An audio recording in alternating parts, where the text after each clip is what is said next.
प्रितीच्या भाव भयणीनो तुमकां सगळ्यांक देव बरो दीस दिवं म्हणटा. आयज आयतार आनी आयचें शिवर्तमान जावन आसा मागचो 8वो विसवोर वोड 27 ते 35 पर्यंत 27 to 35. आनी आतां आमी पयलें देवाचें उतर आयकुया.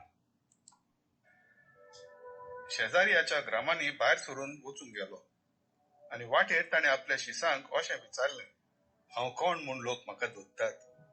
आनी तांणी परतीपालोवन म्हणलें, कोण कोण जोआन बाप्तिस्त, कोण कोण एलिजा आनी कोण कोण प्रवाद्यांतलो एकलो अशें म्हणटात.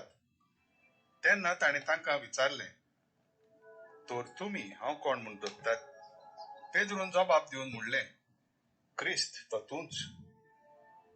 तेन्ना आपणा विशीं कोणाकूच सांगिनाकात म्हूण खोरायेन ताणें तांकां हुकूम घालो. जेजू आपल्या कश्टां आनी मोरदां विशीं उलयता. मागीर देवाचे खुशे प्रमाणे मनशाच्या पुतान जायते सोंसचें आसा. जाणटे मुखेल याजनीक आनी धर्मशास्त्री ताका नाकारतले, ते ताका जिवेशी मारतले आनी 3 दीस जातूच देव ताका पुनर्जिवंत करतलो म्हूण जेजू शिसांक शिकोवंक लागलो. ह्यो वस्तू ताणें स्पश्ट सांगल्यो. तेन्ना ताका कुशीन व्हरून पेद्रू ताका भेश्टावंक लागलो. पूण वळोन आनी आपल्या शिसांक पळोवन जेजून पेद्रूक अशें म्हणून बोबाट केली, म्हज्या मुखावेलो वच सैताना, कित्याक तुजें चिंतप मनशाचें तें देवाचें न्हय. आनी लोकांक आनी आपल्या शिसांक बराबर आपूण जेजून तांकां म्हणलें, कोणाक म्हजे फाटल्यान येवची खुशी आसता जायत जाल्यार तांणी आपणाच्याच खुशेची वाट सोडची, आपलो खुरी सुकोवचो आनी म्हजे फाटल्यान येवचें. आपलो जीव सांबाळून दवरूंक सोदतात ती आपलो जीव ओगडायतली, पूण म्हजे खातीर आनी बरे खबरे खातीर आपलो जीव ओगडायतात ती आपलो जीव सांबाळून दवरतली. प्रितीच्या भाव भयणीनो, आयचें शिवर्तमान जें आमी वाचलां त्या शिवर्तमानान आमी वाचता की जेजू आपल्या शिसांक विचारता. आनी कितें विचारता आपल्या शिसांक? तो विचारता, तो म्हणटा, लोक म्हाका कोण म्हणटा? लोक म्हाका कोण म्हणटा? आनी भाव भयणीनो, जेन्ना जेजू हो प्रश्न आपल्या शिसांक विचारता, जेजूक नाका कोण लोक आपल्याक कितें म्हणटा तो. जेजूक जाय आपले शीस ताका कोण म्हणटात ते. म्हणटच ताका आतां हें कॉमेस करपाक, तांकां प्रश्न विचारपाक, सामको डायरेक्ट विचारपाक, तो आतां तांकां पयलें विचार लोक कितें म्हणटा. आनी जेन्ना शीस लोकां बरोबर आसले, जेजू शिकून देवाचें उतर परगट कोत्तालो, तेन्ना कितें घडटा? लोक जेजूक दुसऱ्यो दुसऱ्यो वस्तू सांगता आनी कितें म्हणटा ताका म्हणटा, थोडो लोक तुका म्हणटा जोआन बाप्तिस्त, कोण कोण तुका म्हणटा एलायजा, कोण कोण म्हणटा तुका एक प्रवादी. आनी तेचे उपरांत जेजू म्हणटा, तर तुमी हांव कोण धरतात? आनी त्या वेळार पेद्रू सगळ्यां वजीर जेजूक म्हणटा, क्रिस्त तो तूंच. क्रिस्त तो तूंच. म्हणजे भाव भयणीनो, त्या वेळार जेन्ना स्वर्गीच्या बापान पेद्रूक कळीत केलें की जेजू क्रिस्त म्हणून तो, आतां जेजू कितें म्हणटा? जेजू म्हणटा, कोणाक दुसऱ्यांक सांगिनाका. आनी आतां जेन्ना पेद्रू ही वस्त की जेजू क्रिस्त म्हणून तो जेजूक सांगता, जेजू म्हणटा, ही जी खबर तुका दिल्या ती तुका तुज्या गिन्यानान मेळोना तुका, ही तुका आमच्या सुरीच्या बापान कडून दिल्या. आनी त्या वेळार पेद्रू खरेंच खोशी जाता. पूण आयकात फुडें कितें घडटा तें. जेजू कितें सांगता?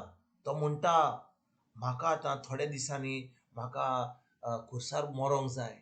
ते म्हाका जेशी मारतले आनी धर्मशास्त्री ते म्हाका नाकारतले आनी सगळें वायट कोत्तले.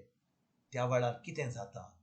पेद्रू जेजू कडेन येता आनी म्हणटा, जेजू तुका हें केन्नाच घडचें ना. जेजू तुका केन्नाच अशें घडचें ना. आनी त्या वेळार जेजू ताका कितें म्हणटा पेद्रूक? थोड्या वेळा पयलीं ताका जेजूक मातसो बरो मान दिलो. ताका म्हणलें, खरेंच जें तुवें म्हणलां की हांव क्रिस्त म्हणून तें तुका तुज्या गिन्यानान मेळोन म्हज्या सोरीच्या बापान सांगलेलें. पूण ह्या वेळार जेन्ना पेद्रू जेजूक म्हणटा, ना जेजू तूं केन्नाच खुर्सार वचो नाय. जेजू ताका कित्याक म्हणटा, तो म्हणटा म्हज्या मुखा वेलो वच सोयताना, कित्याक तुजें चिंतप मनशाचें तें देवाचें न्हय. तुजें चिंतप मनशाचें देवाचें न्हय. आनी भाव भयणीनो, आयकात बरे भाशेन, जेन्ना पेद्रून आपलें तोंड उक्तें केलें आनी जेजू क्रिस्त म्हणलो, तेन्ना तो पवित्र आत्म्या उदेशी हें उतर जेजूक सांगतालो आनी सगल्यांक सभे मोजात थंयसर म्हणटालो. पूण थोड्या वेळान कितें जाता, आतां ताचें चिंतप पवित्र आत्म्या उदेशी जें जेजू उलयता त्या उतरा परवणी न्हय, आपण्या चिंतना वरवीं हा. ताजें चिंतप जेजूच्या उतराचे आड असलें, कित्याक जेजूक ह्या संवसारान खुर्सार वचून आमचे पासून मरण आमकां सोडवण दिवपाचें, आमचें तारण जावपाचें असलें. पूण भाव भयणीनो, जेन्ना जेजू आपल्या शिसांक सांगता की तो हांव आतां खुर्सार वेतलो, हांव मोगतलो म्हणून, पेद्रू कितें म्हणटा, हें केन्नाच घडचें ना तुका. आमी हात, आमी तुजे शीस आहात, तुका खुर्सार वचपाक आमी दिवचे नात. आनी त्या वेळार आमी सलमतले हांव की जेजू ताका म्हणटालो, ओ सायबा पेद्रू, तूं म्हजो खरेंच मोग करता, म्हाका खुर्सार वचपाक दिवचो नाय. जेजू आपली बिश्टी उतरां भेडायतलो आहलो, तो खरेंच सत्य सांगतलो. आनी त्या वेळार पेद्रू जेजू पयस दवरता आनी म्हणटा, केन्नाच अशें घडचें ना. आनी जेजू त्याच पेद्रू जो थोड्या वेळा पयलीं ताका मान दिलो, ताका म्हणटा, म्हज्या मुखा वेलो वच सोयताना, कित्याक तुजें चिंतप मनशाचें तें देवाचें न्हय. भाव भयणीनो, आयकात बरे भाशेन, जेन्ना आमी देवाच्या उतराचेर आमी नियाळ कोत्ता, आमी देवाचें उतर वाचता, त्या देवाच्या उतराचेर आमी नियाळ कोत्ता, तें उतर शिकोन आमी आतां तें उतर कोत्ता, खरेंच आमी देवाचें प्रमाणे आमी आमचें चिंतप आसता, देवाच्या प्रमाणे आमी जियेता, देवाच्या उतरा प्रमाणे आमी चलता. पूण जेन्ना आमी देवाच्या उतराचेर आड वेता, धन कोत्ता, हें कोत्ता तें कोत्ता, दुसऱ्यांचें आयकोता, तेन्ना आमी देवाच्या उतराचेर आड वेता.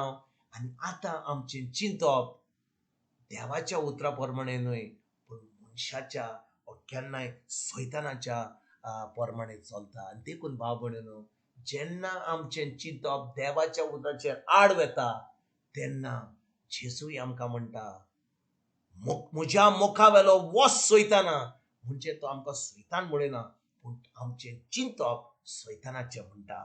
देखून भाव भयणीनो, गरज आमकां हें देवाचें उतर, आमचें हें पवित्र पुस्तक उक्तें करून आमी जी वाचूंक येता, आमच्यान वाचूंक जाता, आमकां वाचूंक जायना जाल्यार आमच्यान आयकोंक जाता, कोणाक आमच्या घरा भुरग्यांक और आमच्या बाळांक आमकां सांगूंक जाता, बाबा म्हाका तें देवाचें उतर मातशें वाच, म्हाका आतां रेकॉर्डर येता आमचे भाशेन, आतां आमकां पवित्र पुस्तक वाचून आमकां कितले फावटी आमच्यान आयकोंक जाता.